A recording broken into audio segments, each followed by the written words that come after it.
What's up YouTube, it's Skinsy, and today I'm bringing you the first episode of my new review show, Grading the Game, where I break down new and sometimes older games using common sense categories to help you decide what might be fun and maybe worth your money. If you haven't guessed, the first game we're going to have a look at is River City Girls, developed by WayForward Studios and Arc System Works Japan. WayForward is best known for their game Shantae Half Genie Hero, and Arc System Works created Guilty Gears, Dragon Ball FighterZ, and loads of other fighting games, and they hold the rights to the Double Dragon series and also the Kunio-kun series, which River City Girls is technically a spin-off of.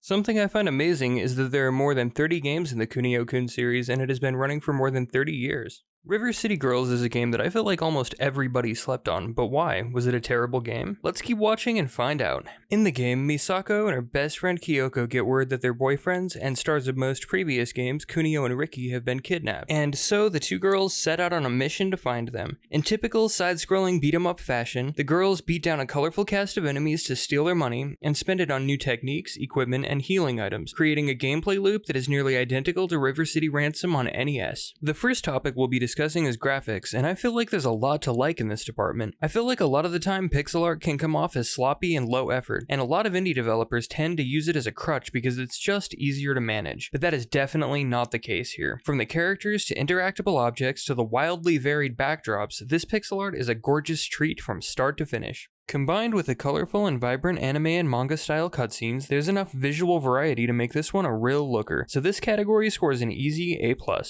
The next category we're going to look at is writing, and the best way I can describe it in this game is that it's silly, and that's okay. Like the protagonists, it doesn't try to be smart, and honestly, it works. The banter of the characters in the anime-style cutscenes is certainly a bit quirky, but manages to be charming, however, also unexpected and bizarre enough sometimes to be laugh-out-loud funny. At other times, the humor is self-aware, with the characters questioning why there's so much fighting everywhere they go, which I found pretty amusing as well. The writing, to me, hit the mark for this style of game, so this is yet another A+ grade.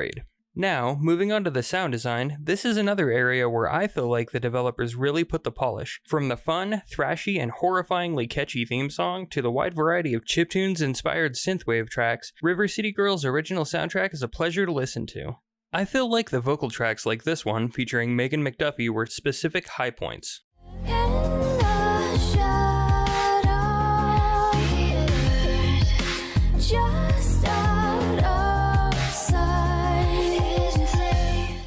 And when I entered an area of the game where I heard her beautiful and melancholy but threatening voice, it felt like a reward for progressing through the game. Her performance reminds me of the band The Birthday Massacre, but in the best possible ways. Music aside, the rest of the sound design also carries its weight here. Fighting sound effects are crisp and snappy, aiding to the impact of combat, and the voice acting is clear and high quality. Even some of the enemy voice acting is great. There's a robotic enemy clearly based on the Terminator, and well, let's just say he makes a wide variety of hilarious Schwarzenegger noises during the fight. I think it's safe to say this section also earns an A+.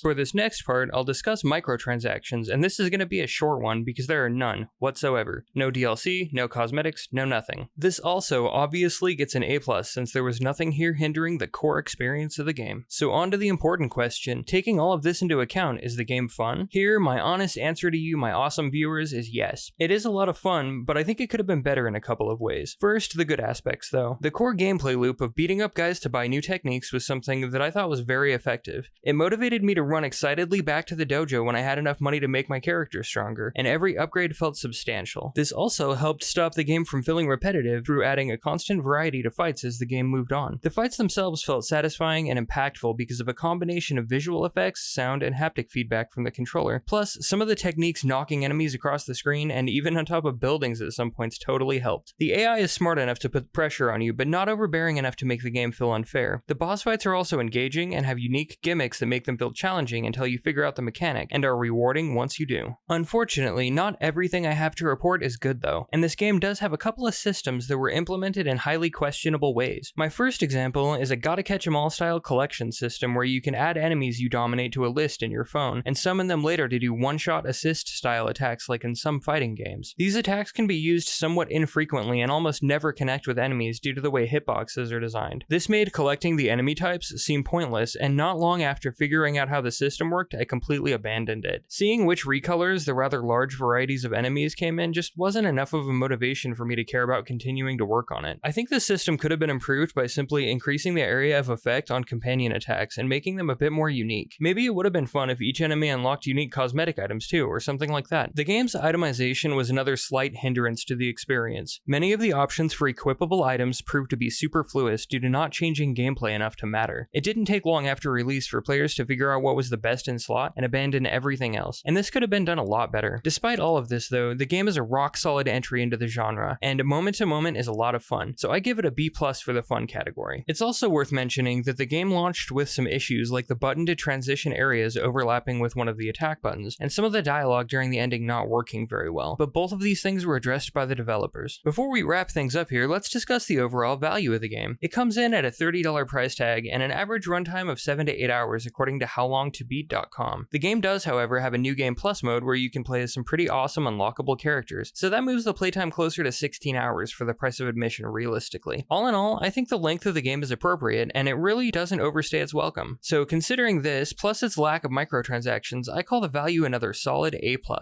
Let's move on to my final thoughts and give the game its overall grade, shall we? I definitely feel like this game is sorely underrated. I don't believe that this game got slept on so hard because it was a bad game at all. There is a possibility it was the victim of a bad release window and was overshadowed by having a date close to games like Borderlands 3 or maybe Bus Simulator, but jokes aside, there is quite a lot of fun here, and this is certainly a solid title. But I'm not exactly a marketing wizard, so I don't know why it got ignored. I think the moment-to-moment gameplay outshines its flawed systems, so my overall grade for River City Girls is an A-. Some of the huge gaming channels are talking quite a bit about Streets of Rage 4, and while I haven't got to try it yet, my impression so far is that this game seems more colorful and like the fighting has a bit more variety. But I could definitely check out Streets of Rage and give you wonderful viewers an update if you want.